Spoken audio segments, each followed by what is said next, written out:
Imagine yourself working for your father, who is a brick mason, and having bricks thrown at you from 2 stories away. After a summer of doing that, you should be able to catch anything thrown your way.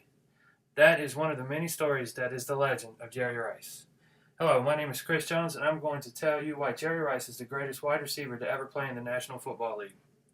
I will be giving you some background information on how Jerry Rice got started playing football and where he grew up at, and then I will get into the statistics of his career and compare them to the other receivers that are in the top 5 all time of receptions, receiving yards, and touchdowns. Jerry Rice was born October 13th, 1962 in Starkville, Mississippi, and he grew up and went to high school in Crawford, Mississippi. According to Jerry Rice's book, Rice, by Michael Silver, Jerry Rice was caught skipping school while he was in high school by the school's principal. When the school's principal finally caught up to him and called Jerry Rice out, Jerry Rice took off running, and the principal was extremely impressed with his speed and his burst. So when he finally found him in class, the principal gave him 2 choices: either be suspended or play football. Jerry Rice, fearing the wrath of his father, decided to play football. Pretty good choice. And that was where everything began for Jerry Rice's football career. Jerry Rice credits his hands to working with his father, who was the brick mason. Jerry Rice would work with his brother every summer, and they would throw bricks at each other to get them where they need to be. He went on to excel in football and was offered a few scholarships from Mississippi State and Jackson State.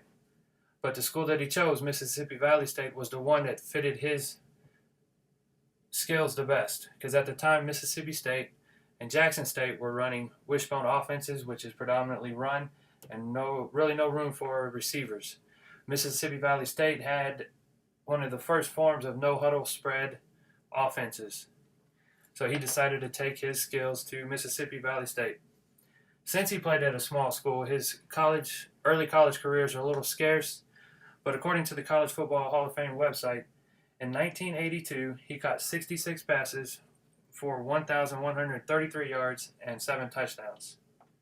In 1983, he set NCAA records for 102 receptions, 1,450 receiving yards. His senior year, in 1984, he set more records with 112 receptions, 1,845 receiving yards. He scored 27 touchdowns that year that set a record for all divisions of NCAA. And at the time, Division I, Division II, Division III, nobody could touch it. 27 touchdowns in one season. That's 12 games. That's a lot of touchdowns. Now, I've told you a little bit about his background and where he grew up and how he got started playing football. I gave you some stats from his college days, and now we're going to get into the meat and potatoes of his career, which was his NFL career. Jerry Rice was drafted in 1985 by the San Francisco 49ers. The 49ers, coming off a Super Bowl victory, had the last pick in the first round, but they had their eye on Jerry Rice. So they traded up to the number 16 spot with New England Patriots, fearing that the Dallas Cowboys, who had the 17th pick that year, were going to take him. They gave up 3 draft picks to get him. His rookie year, he got off to a slow start, dropping quite a few passes, but he caught on strong at the end and ended up winning Offensive Rookie of the Year. He had 49 catches for 927 yards and 3 touchdowns that year. The next year, in his second year, he would lead the league in receiving yards and receiving touchdowns with 1,570 yards and 15 touchdowns. That would be the first of 6 seasons that he would lead the league in receiving yards and receiving touchdowns. During his career, Jerry Rice won 3 Super Bowl championships and was named Super Bowl MVP in 1988 when he had 11 catches for 215 yards and 1 touchdown when they beat the Cincinnati Bengals 20-16. That was the first time my dad ever yelled at me for being too loud at the end of a victory, being a 49ers fan. He was named NFL MVP in 1987. He was also named the Offensive Player of the Year for the NFL. That year, he led the league with 22 touchdowns in 12 games. The season was shortened because of a player strike. So 22 touchdowns in 12 games in the NFL is impressive. He held that record until 2007 when Randy Moss broke it for the New England Patriots. He was named to 13 Pro Bowl teams and he was named 10-time first team All-Pro.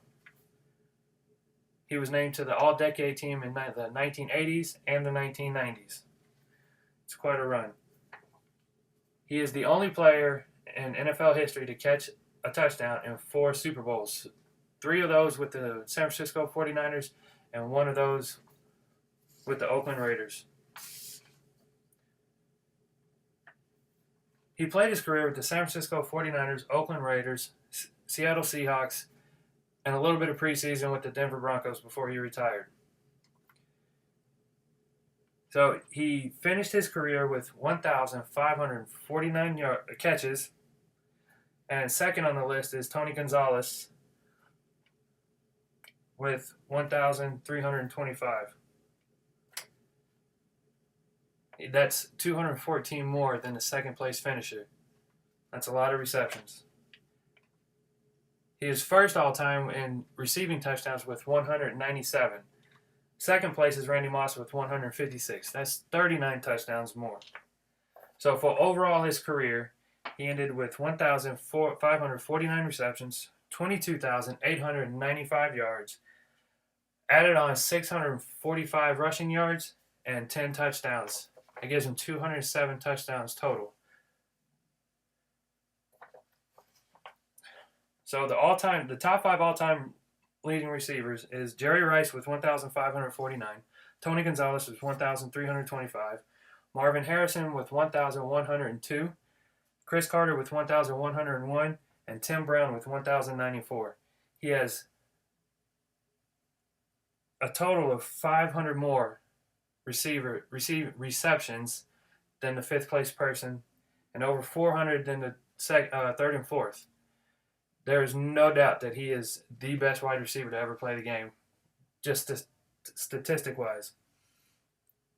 Touchdown reception leaders, Jerry Rice has 197, Randy Moss has 156, Terrell Owens, who was a teammate of his in his later years, has 153, Cris Carter has 130, and Marvin Harrison has 128. That's a lot of touchdowns more than those guys. And they've all pretty much retired. So the closest one just got put up for the Hall of Fame for the first time this year. He didn't make it. Marvin Harrison didn't make it this year, but with 128.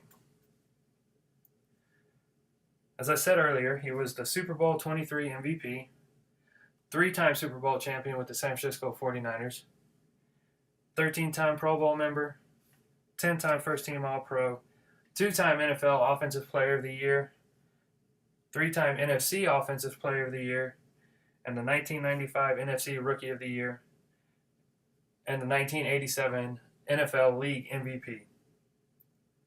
In 2010, he was voted first ballot inductee into the Hall of Fame. In 2006, the San Francisco 49ers retired his jersey, and he signed a one-day contract that was worth $1,985,806.49. Now, he didn't get paid any of that, but it was significant because the numbers represent the year he was drafted, 1985, his jersey number, 80, the year he retired, 2006, 06, and the 49ers, 49. He went from a small town to a small college to the big time with the San Francisco 49ers. And those 3 main records, touchdown receptions, and receiving yards, more than likely will never be caught. But with today's offenses and the way they pass more, somebody might come along and break them. But until then, he is the greatest wide receiver of all time. Thank you.